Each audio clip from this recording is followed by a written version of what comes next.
สบายดีเด้อทุกคนมาทุกคนมื้อนี้สิพาทุกคนมาเฮ็ดเมนูอาหารว่างแบบบ้านๆของเฮาเนาะผู้ใดที่ว่ามากินเมนูนี้แหน่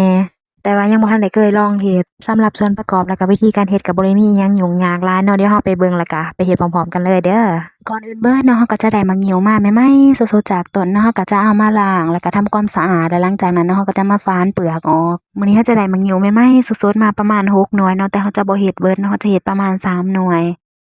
สำหรับบักหงิวเนาะจะบ่เอาอ่อนเกินไปแล้วก็บ่แก่เกินไปเนาะถ้ามันอ่อนเกินไปมันก็จะเฮ็ดให้บักหงิวน่ะขมเนาะมันจะมีรสชาติขมฝาดแต่ว่าถ้ามันแก่เกินไปมันก็จะบ่แซ่บอีกเนาะเวลาที่เรากินมันก็หยังแบบลักษณะแบบแข็งๆหั้นนะทุกคนแล้วหลังจากที่ว่าเราฝานเปลือกออกแล้วเนาะเราก็จะนำเอาบักหงิวที่ว่าเราเตรียมไว้แล้วเอานำมาฝักเนาะเราจะฝักขายคือเราฝักบักฮุงเนาะแต่ว่าเราจะบ่ได้ซอยออกฝักแล้วก็ป้าข่าไว้กับหน่วยเลยหั้นนะ สำหรับหมากงิ้วนี่เนาะผู้ใดที่ว่าเคยกินผ่านมาก็ถือว่าอายุนี่บ่ได้น้อยๆเด้อทุกคนเพราะว่าเป็นหมากใหม่ที่ว่า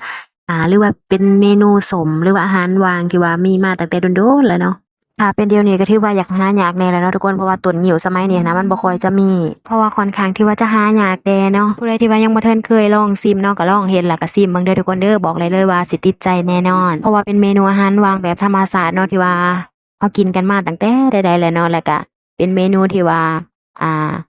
มีอยู่ตามเขตชนบทเท่าแน่เนาะเพราะว่าผู้ใดที่ว่าอยู่ในเมืองอิหยังแหน่ก็สิบางคนก็จะบ่จักเนาะเมนูนี้หั้นนะหรือว่าหมากไหมชนิดนี้หั้นนะ แล้วก็บ่ค่อยเห็นเนาะว่าเขาจะขายตามท้องตลาดอิหยังหั้นนะเพราะว่าบางครั้งคนเขาก็จะบ่นิยมกันกินแดเนาะหรือว่าบางคนก็จะกินบ่เป็นจังซี้นะเขาเจ้าก็บ่ค่อยเอามาขายเนาะเพราะว่าเอามาขายแล้วบางครั้งอาจจะบ่มีคนซื้อบ่อิหยังมันก็จะมีหลายๆปัจจัยแนวนี้เนาะแต่ว่าบางคนอาจจะเคยได้ยินแล้วเนาะเพราะว่าอันนี้ก็แม่นหมากหิ่วเด้อทุกคนเด้อหมากหิ่วหรือว่าทุกคนอาจจะได้ยินตั้งแต่ในนามที่ว่า ต้นงิ้วเนาะเขาว่าปีนต้นงิ้วอิหยังประมาณนี้หั้นนะเพราะว่าอันนี้ก็คือหมากงิ้วเนาะทุกคนเนาะอันเป็นผลหมากของต้นงิ้วเด้อทุกคนเด้อเพราะว่าหมากงิ้วนี่บางต้นก็จะมีน้ำเนาะบางต้นก็จะบ่มีน้ำอาจจะได้ยินแนะนำที่ว่าบริบทของคำที่ว่าปีนต้นงิ้วเนาะทุกคนเนาะบัดนี้เว้าหลายเนาะก็จะตัดภาพมาที่คลิปวิดีโอของเราเนาะเมื่อเวลาที่ว่าเราฟักหมากงิ้วแล้วเรียบร้อยสำเร็จแนวนี้เนาะก็จะตัดออกมาเป็นจังซี่เนาะและต่อไปเนาะก็จะมาปรุงแจ่วบางคนก็จะใส่แจ่วผงเด้อทุกคนเด้อแต่สำหรับข้อยเนาะมื้อนี้ข้อยจะใส่บักพริก แล้วก็เกลือแป้งนัวเนาะผสมลงไปเลยเนาะทุกคนเนาะและหลังจากที่ว่าข้อยซาวแล้วก็เอามาป่นใส่หั้นนะแล้วข้อยก็จะมาคั่นเนาะคั่นเพื่อว่าให้เครื่องปรุงที่ว่าข้อยปรุงนั่นนะมันเข้ากันกับบักเหงี่ยวอย่างดีเนาะหรือว่าให้มันนัวดีส่วนว่าวิธีการปรุงนี่แม่นปรุงเอาตามใจมักเด้อทุกคนเด้อบางคนมักกินเผ็ดเนาะเขาก็จะใส่บักพริกป่นนั่นล่ะลงไปหลายๆเนาะทุกคนเนาะและผู้ใดที่ว่ามักกินนัวๆแดหั้นนะก็ใส่เกลือใส่แป้งนัวลงไปเติมเด้อทุกคนเด้อผู้ใดที่ว่ามักกินจางๆแดก็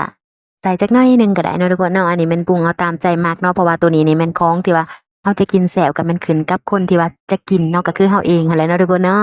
บัดนี้หลังจากที่ว่าเราปรุงพอดีเนาะเราคั่นเราซาวกะว่าให้มันพอดีแล้วเนาะก็จะมาเกียมแล้วบัดนี้นะเราจะเกียมไปเฮ็ดสูตรซิกเนเชอร์ของเมนูนี้เลยเนาะว่าขั้นตอนต่อไปมันจะเป็นแนวใดเนาะแล้วบัดนี้เราก็จะเกียมไปเบิ่งนำกันเนาะทุกคนเนาะว่าเราจะเอาไปเฮ็ดแนวใดต่อเนาะเพื่อว่าให้เมนูนี้มันน่าแซ่บแล้วก็น่าสนใจขึ้นตื่มหั้นนะ เดี๋ยวเราเกียมไปเบิ่งพร้อมๆกันเลยเนาะทุกคนเนาะไปเบิ่งนํกันเดี๋ยวเราจะนำเอามะงิ่วที่ว่าเราเอือบใส่เครื่องปรุงหรือว่าใส่แจ่วไปแล้วนี่เนาะทุกคน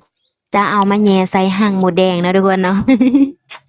ทุกคนจะสังเกตเห็นหางหมูแดงเนาะมื้อนี้เราจะแหย่ใส่แบบสดๆเลยเด้อทุกคนเด้อเพราะว่าเมนูนี้เนาะถ้าว่าเราเอาหางหมูแดงมาใส่หั้นนะ